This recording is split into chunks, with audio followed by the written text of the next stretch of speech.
함께 봉독하신 말씀 사사기 13장 21절에서 25절 말씀 중심에서 은혜를 입은 가정이라는 제목으로 함께 말씀을 통해 은혜 나누기를 원합니다. 이미 지난주부터 우리가 또 소라 땅 마노아의 집 삼손이 태어나기 전에 그 가정의 사정과 배경이 어땠던가라는 것을 우리가 살펴보았습니다. 오늘 본문이 이제 삼손이 태어났다라는 것을 말씀하고 있는데 사사기에 나오는 마지막 사사 12번째를 할 수 있죠. 삼손이 등장하기까지 이스라엘 또한 그 부모님의 가정사정이 어땠던가, 임신하지 못하여 출산하지 못했던 그 가정이었고, 그래서 임신하기를 그토록 원했지만 임신이 안 됐고, 그래서 출산도 본래 안 되었다 이렇게까지 표현했던 그 가정, 그리고 임신하여 출산되기까지도 쉽지 않은데 그래서 임신하여 출산하리라 하나님의 고지를 받고 하나님께 그 은혜를 입은 가정이 되었다라는 것이죠.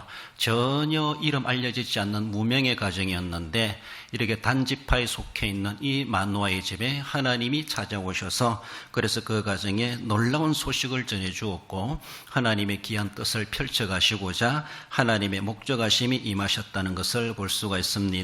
하나님이 임재하신다라고 하는 것은 어쩌면은 역사적으로 보면 상당히 큰 사건들이 벌어질 것을 예고해 주기도 합니다. 노아에게 임하셔서 어떤 일을 벌려 가셨습니까? 엄청나지 않습니까?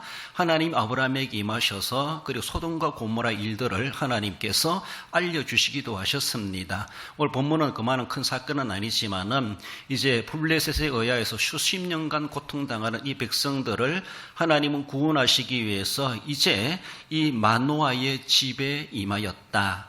그래서 은혜를 입은 가정이 된 것이 얼마나 귀한지, 우리 집에 오시옵소서, 우리 집에 임하시옵소서 그렇게 구한 것도 아니에요.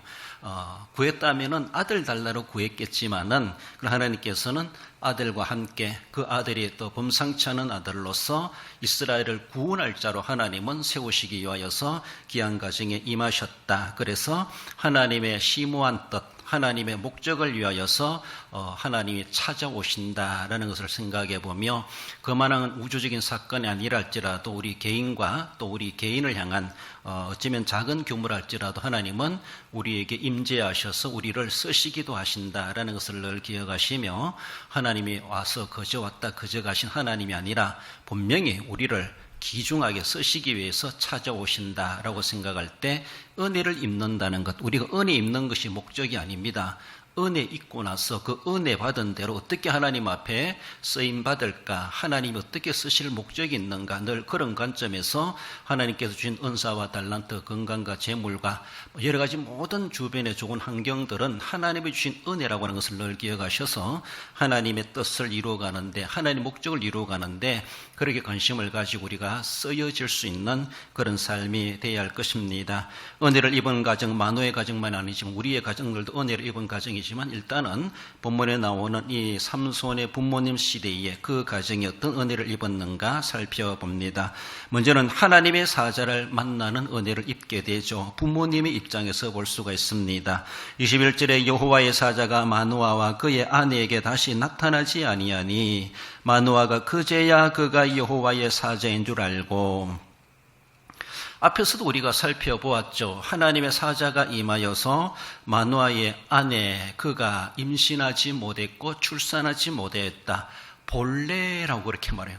원래는 본래라고 하는 것은 하나님의 창조로 바라보면은 여인들은 임신하는 것이 본래죠. 근데 하나님의 특별한 섭리하심 때문에서라도 어쩌면은 그 생리적인 현상 가운데서 여성의 몸으로서 기능이 어쩌면 출생 때부터 조금 뭔가 결격이 있었지 않았겠나, 그런 모습에서 그 여인이 본래 임신하지 못했다 이렇게도 표현할 수가 있습니다. 원래는 하나님은 임신되는 여자를 하나님은 창조하셨고 원래 그것이 본래이죠. 그렇습니다. 이 마노아의 아내 입장에서 바라볼 때는 개인적으로 어쩌면은 출생 때부터 그 기능이 조금 남들만큼 평범하지 못했고 쉽게 인신될 수 없는 그런 뭔가 부족한 모습이 있었지 않았겠나, 그런 모습입니다. 그것 때문에 참 한스러워했고 그렇게 살아왔던 가정인데 하나님의 사자가 나타나서 임신할 것이다, 출산할 것이다, 이 기쁜 소식을 전해주었습니다. 그렇게 전해줄 때도 전해주는 앞에 있는 그분이 하나님이 보내신 하나님의 사자라는 것을 전혀 인식하지 못했던 것 같아요. 좋은 소식을 들으면서도 정말로 있을 수 없는 일, 지금까지 아무리 애쓰고 힘쓰고 구해도 응답이 없었는데 어쩌면은 낯선 사람이라 할까요? 얼굴도 알지 못하는 사람이 인간의 모양으로 나타나가지고 그렇게 전해줄 때 좋은 소식이니까 덕담하는 식으로 받았는지 모르지만은 그가 하나님의 사자라는 것을 생각지도 못했다는, 상상도 못했다는 것이죠.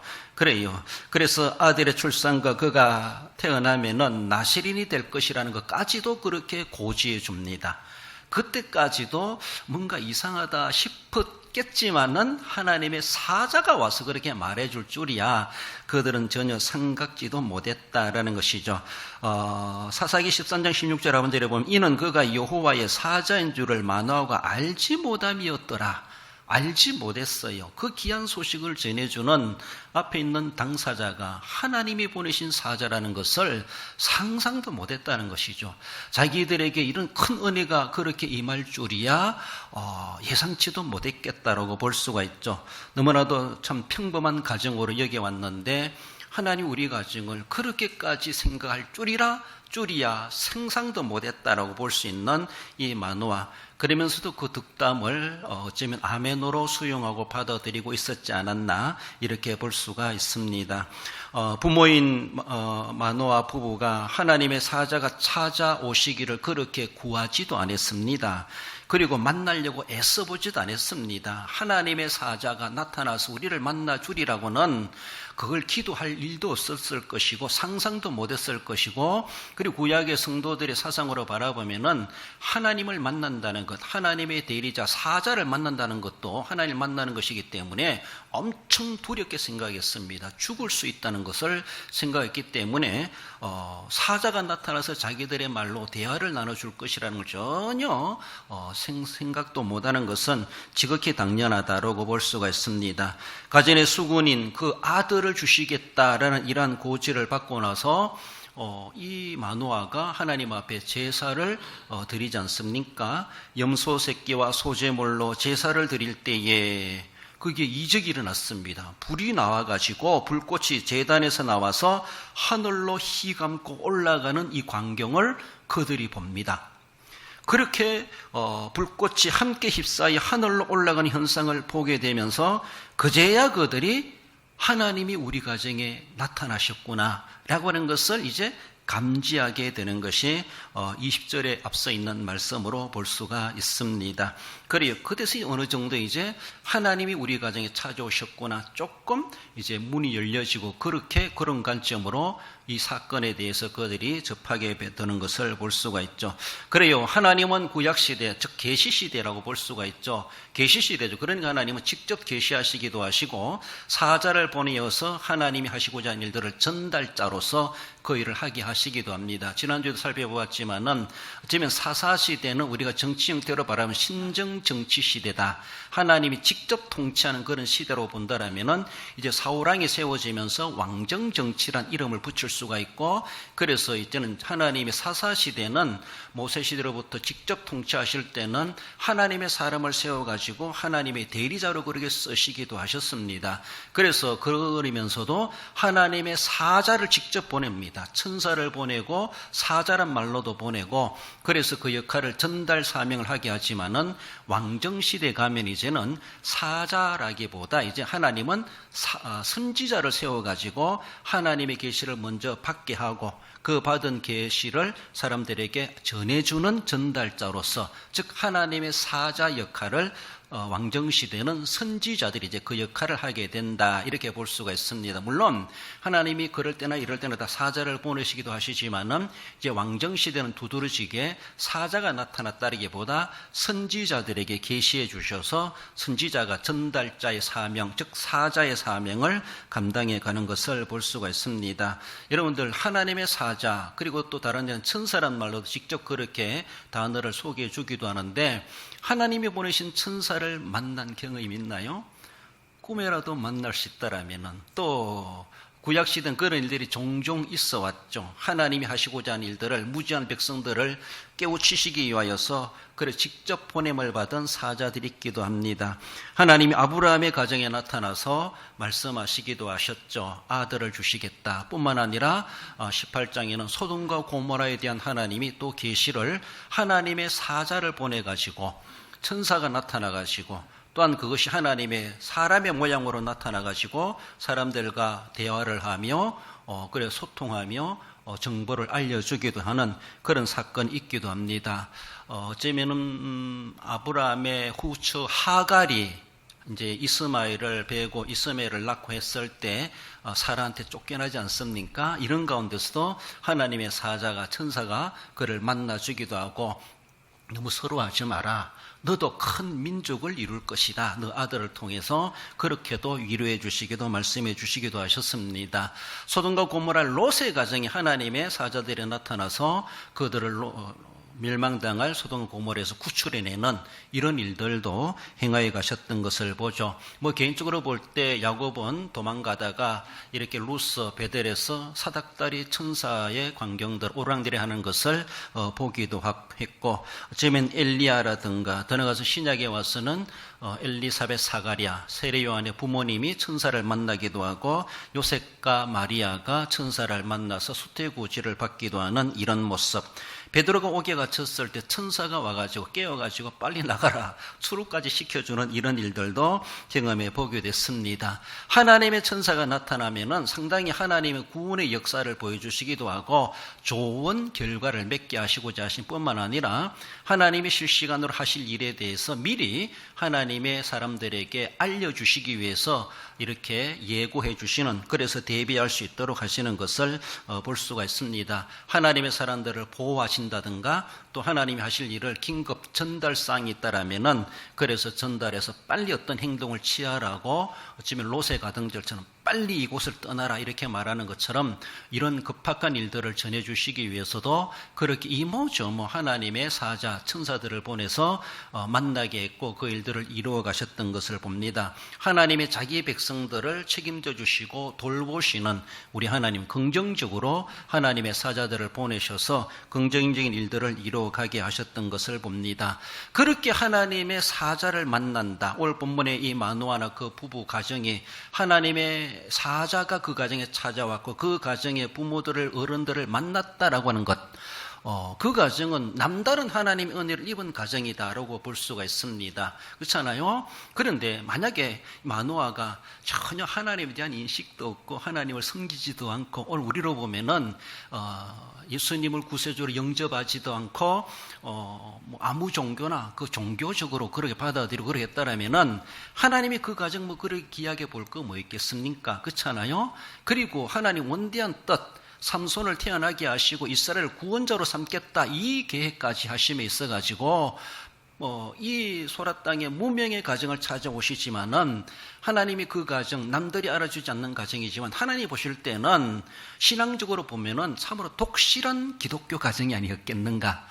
정말로 일편단심 유일신앙관을 가지고 하나님을 섬기는 그런 사람들에 비하여 그런 자녀복이 없고 그렇게 아주 간편하게 살아가는 부부이지만은 하나님께서 그들을 귀중하게, 아주 귀하게 보시지 않았겠는가. 보면은 하나님을 존귀 여기는 자, 하나님도 그를 존귀 여겨 주십니다. 예수님을 나의 구주, 나의 하나님으로 영접하여 오직 나는 예수님밖에 모릅니다, 난 예수님밖에 없습니다, 이런 일편단심 유일신앙관을 가지고 신앙을 고백하고 어떤 유혹이 없고 수많은 주변에 많은 이교, 이방 종교들이 있고 유혹이 있다 할지라도 그 사사시대에, 혼란한 시대에 제 속이는 대로 살아가지 아니하고 하나님 율법을 소중히 여기면서 그 믿음을 지키려고 애썼던 그런 사람들이 아니었겠는가. 충분히 그렇게 볼 수가 있어요. 물론 그들이 잘하니까 하나님이 복 주셔서 했다라기보다 하나님의 복은 우리 행위로 통해서 그렇게 주어진다라기보다 하나님의 값없이 주시는 은혜이죠. 그래요. 구원도 그러하지만은 아무튼 일반적인 모습에서 바라본다 할지라도 우리의 신약의 개념으로 바라보면은 오직 길이요 진리요 생명이요 부활이요 영생이신 예수님밖에 없으시다.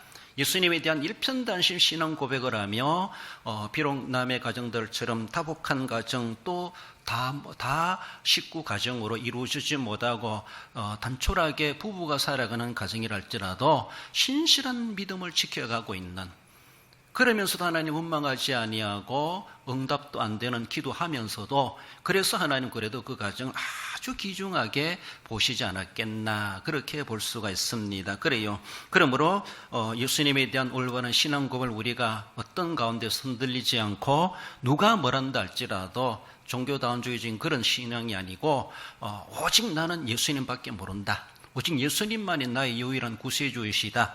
그것을 자기도 알고 그리고 그 가정에 내력으로 삼고 뿌리로 삼고 그래서 지켜오고 있는 그 혼란한 사사시대의 신실한 믿음의 독실한 가정이었다라고 볼 수가 있습니다. 그래서라도 하나님은 그 가정을 눈여겨보게 오셨고 이제 때가 되어서 그 가정을 찾아오셨다라는 것을 볼 수가 있습니다. 하나님의 거룩한 사역과 직접 관련된 가정으로 관계를 맺게 되었다라는 겁니다. 이제는 하나님이 하실 일에 벗어날 수가 없었고 또 이스라엘이라고 나라라고 하는 그 나라 일에 이 가정이 별개의 존재가 아니라는 겁니다. 물론 다 같은 그 나라의 백성이고 국민이고 가정이겠지만은 직접 관련된, 직접 관여하는 그런 가정이고 가족들이다라고 하는 것을 볼 수가 있습니다. 그만큼 하나님은 이 가정을 통해서 그 식구들을 통해서 하나님은 하실 일들을 직접 그들을 사용하셔서 하나님의 일, 나라 일을 관여하게 하시고 쓰임받게 하는 그 복된 가정이 되었다. 그래서 이런 은혜를 입은 가정이고 그 부모들은 그런 신실한 믿음을 지켜왔을 때 비록 아들을 낳지 못했다 할지라도 하나님께는 그래도 인정받고 있는 가정이었다라고 하는 것이 얼마나 참 본이 되는 가정이었는가라고 볼 수가 있습니다.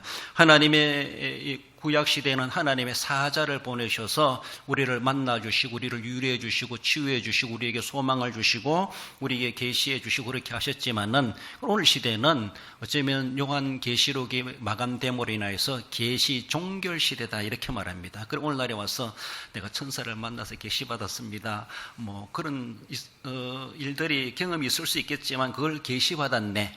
하나님 나에게 직통 계시했네. 뭐 그런 말 하면 안 됩니다. 이제는 계시 종결되었다. 그래서 뭔가 계시 받았다로 정말 주장한다 할지라도 지금 성경으로 재해석돼야 돼요.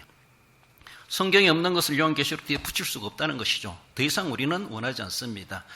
하나님이 만약에 오늘 이 시대 계시하시거나 꿈을 주시고 깨닫게 하신다 할지라도 다 성경 속에 있는 것을 재확인시켜 주시는 하나님의 계시의 은총이라고 볼 수가 있습니다. 그러므로 성경이 없는 말을 내가 계시받았네라고 한다고 하는 그 자체가 엄청나게 위험스럽습니다. 그것이 이단이 되는 거예요. 그래서 받은 은혜, 받은 깨달음, 그런 감격, 그런 환상이나 꿈이나 어떤 음성을 들었다 할지라도 하나님의 말씀으로 재점검돼야 되고 말씀에서 그것이 알려주는 하나님의 지혜와 지식이 돼야 될 것이지 성경은 전혀 상관없고 성경은 덮어놓아버리고 이 계시받은 것이 우선이다라고 하고 그것을 받아들이는 것은 그 자체가 어쩌면은 뒤에도 말씀드리지만은 잘못된 영으로부터 받은 지식일 수도 있습니다. 악령도 지금도 판치고 있습니다.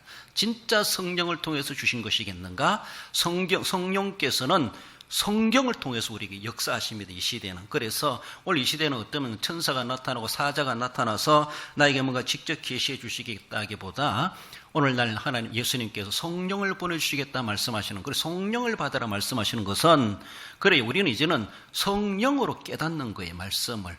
그래서 요한계시록 2장 7절 대표적인 말씀으로 기 있는 자는 성령이 교회들에게 하시는 말씀을 들을지어다. 성령은 하나님이십니다.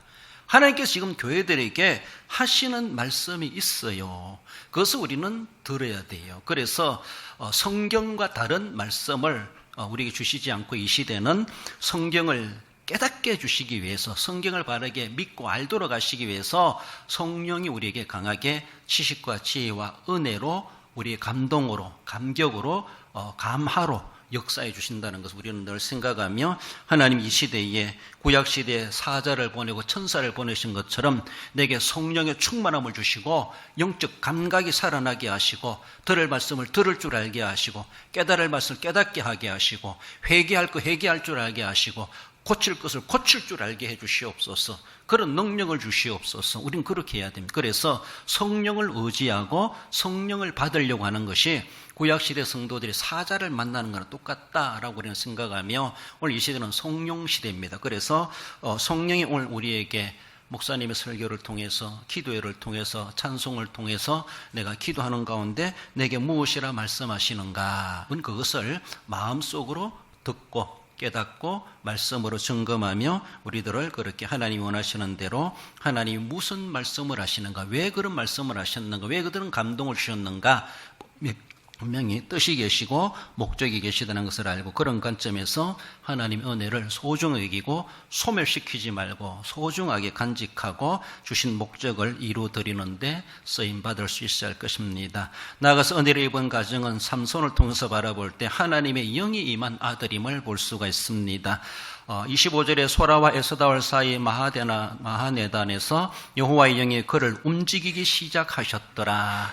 이제 그의 아내가 아들을 낳았습니다. 똑똑배 같은 아들을 낳았겠죠. 얼마나 덩치도 우량하겠는가 생각이 드는데 그가 이렇게 자라나면서 여호와의 영이 그를 움직이기 시작하였더라. 정말 하나님의 영이 그에게 임하여서 이제는 삼손을 하나님의 영이 이렇게 좀 심한 말로 조종해 가시는 것. 하나님이 원하시는 대로 그 아들을 이제 키워오시고 써 가시는 그런 모습을 우리는 그렇게 볼 수가 있습니다. 하나님의 영에 사로잡히는 아들이라는 것이죠. 이 부모님 마누아도 내 아들이지만 이제 내 마음대로 못해. 이미 계시받은 대로 그런 나실인이 될 것이다 말씀하셨기 때문에 내가 낳았지만 내 아들이 아니라 하나님의 아들이고 내 아들이지만은 하나님께 바쳐진 아들이고 그 아들이 이 가정에만 머물러 있을 아들이 아니라 이제는 나라 일을 해야 될 사람이고 나라를 하되 하나님의 이름의 자존심을 세워가는 하나님의 영광을 회복시키는 이스라엘의 구원자로 그가 쓰임받을 아들이라는 것이죠. 아들 하나밖에 없는데 아들에 대한 집안에 충성 안 한다고 불만 가질 수도 없고 아들은 정말 그런 세계적인 인물로 하나님이 쓰시기 위해서 보내셨다고 생각하며 집안에만 묻고 둘러 하지 말고 정말로 하나님이 이미 그 전에 태어나기 전부터 계시하신 바대로 그 아들을 젖먹이며 키워가면서 그런 비전을 심어주지 않았겠나. 그래 충분히 그 부모의 신앙이 그 삼손에게까지 잘 고스란히 이렇게 또 전해줄 수가 있었다라고 볼 수가 있습니다. 그런 믿음의 토양에서 이 삼손이 그렇게 나실인으로 잘 자라났다. 우리는 충분히 성장 과정을 말해주고 있지 않지만 우리 생각해 볼 수가 있습니다. 하나님 영이 임하지만은 하나님의 거룩한 영도 있지만 이 세상에 여러분들 악한 영도 할보하고 있다는 것을 우리는 늘 생각해야 됩니다. 선이 있고 악이 있고 의가 있고 불의가 있고 그것처럼 이 세상은 아직은 공존하는 세상입니다. 하나님의 영 성령도 우리에게 감동해 주실 수 있지만은 악의 영도 우리를 감동해 가지고 그 미혹에 빠져들게 하는 것도 지금도 하나님은 허용하고 계십니다. 완전히 차단시키지 않았습니다. 차단되는 날은 주님 오시는 그때 완전히 박살나는 거예요. 더 이상 우리를 공격하지 못할 그때가 있지만 그러나 지금은 주님 오시는 그날까지는 죄도 허용하고 계십니다. 불의도 허용하고 계십니다. 그냥 내버려 두고 계시다라고 볼 수가 있어요. 물론 전체적으로 하나님이 다 섭리하고 계시고 주관해 가시고 그런 것들이 우리의 구원을 손상케 만드는 아무리 악령이라 할지라도 우리의 구원을 원위치시키는 손상케 만들도록 못하게 하게 하시지만은 일단은 그런 것들이 존재하고 있는 것은 사실이다. 그렇다는 것을 우리는 늘 생각하며 잘못하면은 우리도 성령에 이끌림 받는 것이 아니라 악의 영에 지배당해가지고 자기도 모르게 악의 영을 따라가는 그것이 옳은 줄 알고 그래가지고 의가 불의가 둔갑되고 양심도 윤리도 신앙도 상식도 완전히 뒤바뀌는 그런 사회가 되어버릴 수가 있다라는 것이죠. 우리가 정치적인 그릇뿐만 아니라 신앙적인 모습에도 그래요. 자기는 잘 믿는다고 하는데 여러분들 이단 가보세요. 이단이 우리를 이단이라 그래요. 누가 이단이고 누가 참 신앙인이요. 하나님 나중에 판가름하시겠지만은 성경대로 믿어요. 그래서 늘 우리가 나 잘 믿고 있는데라고 생각하지 말고 성경으로 늘 돌아가고 성경으로 자신을 점검해가고 평생 믿어도 평생 잘못 믿을 수가 있어요. 성경을 잘못 이해하면. 그렇기 때문에 주시는 말씀을 늘 다시 되새김질하고 재확인하고 들었던 말씀, 믿어왔던 말씀이 내가 제대로 믿고 있는가, 우리가 늘 말씀으로 돌아가야 되면 자꾸만이 변질되고 비슷한 것들이 짝퉁이 옆에 오니까 어느 것이 진짜인지 모르게 우리도 쏘가 넘어갈 수가 있다라는 겁니다. 악의 영도 있다는 것에 대해서 우리는 조심해야 돼요. 그래서 성령으로 충만하지 않으면은 악의 영이 충만할 수가 있어요. 그렇기 때문에 엉뚱하게 악용될 수도 있다. 이 세상은 그런 세상이라는 것을 성경상에도요, 그래 보면은 열왕기상 22장에 보면 거짓말하는 영이 임하여서 그 선지자들을 거짓말하게 만들고 왕에게 거짓말을 참말처럼 말하게 만드는 그런 일을 벌이겠다는 것이죠. 더 나아가서는 요한 1서에서는 적그리스도의 영이란 말, 적그리스도의 영, 그리스도를 대적하는 영이 나타난다는 거죠. 그래서 자기도 나도 예수 믿는 사람인데라고 하지만은 적그리스도, 그리스도를 대적하는 영에 사로잡히면은 성령 충만한 사람만큼이나 힘을 쓰고 자기는 주장을 하고 그 나름대로 잘 믿는 행세를 합니다. 그 나름대로. 그래요. 그러니까 어느 것이 진짜인지 분간하기 힘든 그런 시대도 될 수가 있다라는 것이죠. 그러다 나가서는 계시록은 더러운 영이란 말로, 더러운 영. 그래요. 계시록 16장에서는 귀신의 영 이런 말도 있어요. 귀신의 영 이런 말도 써요. 그래서 귀신의 영이나 더러운 영이나 적그리스도의 영이나 거짓말하는 영이나 이런 영이 지금도 물론 전체로 보면 다 악령이죠. 사탄의 영이죠. 그런 것들이 이렇게 저렇게 가면을 쓰고 우리에게 다가오고 있다고 하는, 그런데 아무리 판친다 할지라도 총괄적으로 바라볼 때 다 하나님은 선한 영이나 악한 영이나 다 위에 하나님이 다 통치하고 주권하고 계시는 하나님. 언젠가는 악의 영들을 다 둘째 사망으로 몰아놓고 그를 따르는 자들도 거기에 다 처하게 될 것이라고 하는 것을 계시록에서 이미 우리에게 예언해 주고 있다는 것을 우리는 늘 생각하며 내가 정말 하나님 영에 잘 따르고 있는가라는 것이죠. 부모님은 하나님의 임재를 경험했고 그 아들은 하나님의 영에 사로잡혀가지고 자기가 원하는 대로 자유분방하게 살아갈 수가 없는 아들이 되었어요. 원하지 않지만 하나님 영이 가라는 대로 하라는 대로 움직일 수밖에 없는, 그래서 영에 사로잡힌 삶을 살아가게 되는 이 삼손의 삶이다라고 하는 것을 볼 수가 있죠. 그래서 마노의 가정도 특별한 가정이 되었고 그 아들도 특별한 아들로서의 사명을 띠고 이 땅에 태어났다라고 볼 수가 있습니다. 그래요. 그래서 이제 성령의 영의 이끌림을 받아서 살아가는 삶인데 이것은 생각해 보세요. 참 불편하겠다 이런 생각이 들어요. 그러니까 또 불편입니까? 행복입니까? 인간적으로 참 불편해요. 그렇잖아요. 자기 하고 싶은 대로 육신의 정욕과 안목의 정욕과 이상의 자랑을 쫓아 남들은 그렇게 막 살아가는데도 세상 즐길 줄도 모르고 즐겨서는 안 되고 술도 안 먹어야 되고 머리도 깎지 말아야 되고 나시린으로서 또 믿는 가정으로서의 본을 보여야 그런 모습에서 남다르게 이제 하나님의 영이 임한 가정이고 아들이고 하나님 만난 가정이기 때문에 얼마나 참 남들에게 또 눈총을 볼 수가 있고 남들이 다 보고 있는 유리 속에 살아가는 가정과도 같이 그래요. 참 불편하기도 하겠다. 또 한편에서는 불편인가 행복인가, 여러분들 어느 걸 선택하실 것 같아요? 난 편하게 하나님 살고 싶습니다. 이 한 세상 불편하게 율법의 규율 따라 살지 말고 편하게 삽시다 이렇게 할 수도 있겠지만은 그것이 행복인가?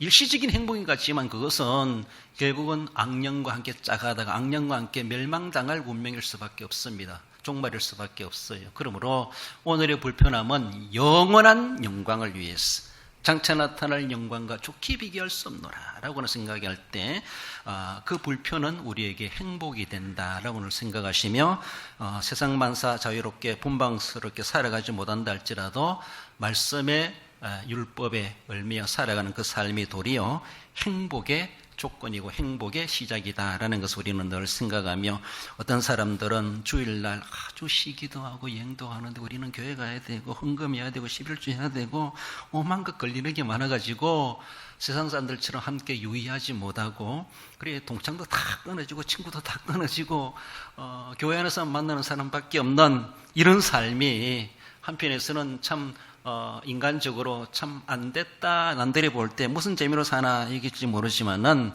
그들이 알 수 없는 고차원적인 즐거움을 가지고 우리는 내다보고 살고, 그것을 지금도 영적으로 향유하고 있다는 것을 우리는 생각할 때 도리어 우리는 참 너희들이 너무나 불쌍하다 이렇게 생각하고 그 영혼들을 우리는 구원하고자 그런 마음 자세로 가질 수 있어야 할 것입니다. 그래서 자유분방한 것이 행복이 아니라 말씀으로 자기를 제어하고 복종시키고 말씀을 따라 살아가는 삶이 도리어 우리에게 복이라는 것이죠. 그래야 우리 선생님도 계시지만은 수능 있는 학생들이 죽고 살기로 공부해야 되죠. 뭐 일량처럼 놀고 먹고 살 거 다 하면서 무슨 수능을 준비하고 좋은 대학 가겠습니까? 그때 가서 보자라고 해가지고 일단 지금은 죽고 살기로 공부해야 되죠. 그 때를. 그래요. 그러므로 그날이 있다 생각하니까 밤을 지새가면서 막 약 먹어가면서 공부도 하고 열심히 하는 겁니다. 이때가 결코 지나가게 될 것이고 우리에게 영원한 행복이 하나님이 약속되고 있다는 것을 우리는 늘 생각하며 참아갈 수 있어야 할 것입니다. 우리 로마서 8장 9절 한번 읽어봅시다. 만일 너희 속에 하나님의 영이 거하시면 너희가 육신이 있지 아니하고 영에 있나니, 누구든지 그리스도의 영이 없으면 그리스도의 사람이 아니라 예수를 죽은 자 가운데서 살리신 이의 영이 너희 안에 거하시면 너희 죽을 몸도 살리시리라. 딱 줄여서 말한다면은 네 마음대로 살아가지 말고 우리 속에 있는 성령의 지배를 받아라. 성령의 인도하심을 받아라. 세상 살기 불편하지만은, 세상 다 누리지 못하지만은 예수를 죽은 자 가운데 살리신 이의 영이, 그 영의 인도하심을 받는 삶이 가장 복된 삶이고 행복의 이 세상에 누릴 수 있는 시작이고 조건이다, 이렇게 말해 볼 수가 있습니다. 하나님의 영의 이끌림을 받아 삼손은 삼손대로 쓰임받은 것처럼 우리는 우리대로 이 시대에 성령의 사람 되어서, 성령이 충만한 사람 되어서 성령이 쓰시고야 하시는 대로, 목적대로, 하나님의 뜻대로 쓰임받게 합당한 복된 우리의 삶이 되어야 할 것입니다. 결론도 읽어봅시다. 무명의 가정이지만 하나님의 은혜를 입어 하나님의 거룩한 일에 깊고 크게 쓰임받은 가정이 됨 같이 하나님의 영이 충만한 가정 되기를 소망하며 하나님의 뜻의 진실과 순종으로 받드는 성도가 됩니다. 귀중하게 받들어 섬기심으로 하나님의 영광에도 참여하게 합당한 우리 모든 성도 여러분들 되시기를 주님의 이름으로 축원드립니다.